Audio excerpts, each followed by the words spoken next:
هرموناتك دي محدش هيستحملها غير الراجل اللي بيحبك بجد. اي دونت هاف تايم. اللوك خراشي على الشعر، الليس خراشي على الحلاوه، خراشي على الخدود، يا لهوي على الحلاوه، مش ممكن. خديه بيحبك من الاول، من الاول خدي راجل بيحبك، لان اللي بيحبك هيستحملك، لان الهرمونات دي ما فيش حد بيستحمل حد فيها. عندك انا مثلا بقوم بصحى من النوم ببقى خلاص كده مستوعبه انا بتخان، حتى لو مش مرتبطه بتخان من مين ما اعرفش، بس هو خلاص انا دماغي وقفت في حته ان انا بتخان دلوقتي.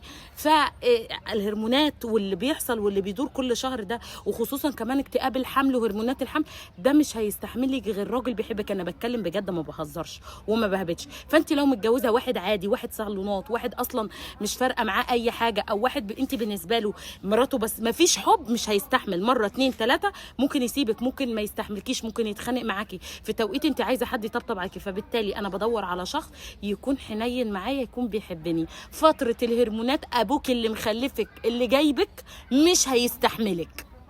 كله بيبقى صح خلاص. انا بيبقى خلاص في التوقيت ده دماغي بتقف، يعني انا كمان بيجي ايرور من ناحيتي، لدرجه ان انا بغير 60 مشاعر في الدقيقه، شويه زعلانه، شويه فرحانه، شويه عايزه اروح فرح، شويه بقعد في اوضتي، شويه بوقف شغلي واوقف اكل عيشي، شويه ببقى حاسه ان الدنيا جايه عليا وماليش حظ في حاجه. فتخيلي انت ميكس مشاعر، لازم يبقى في بني ادم عنده استعداد يستحمل، فاللي هيستحمل ده يكون بيحب.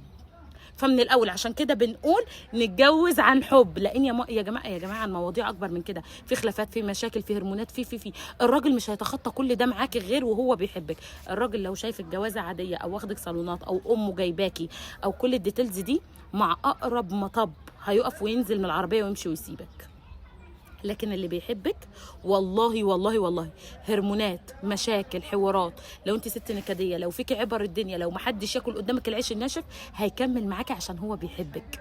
فمن الاول هرموناتنا محدش هيستحملها غير حد بيحبك. فلمي بعضك كده وخدي لك واحد بيحبك من الاول. شيري لي الريل ده وقولي لي اللوك كام من 10.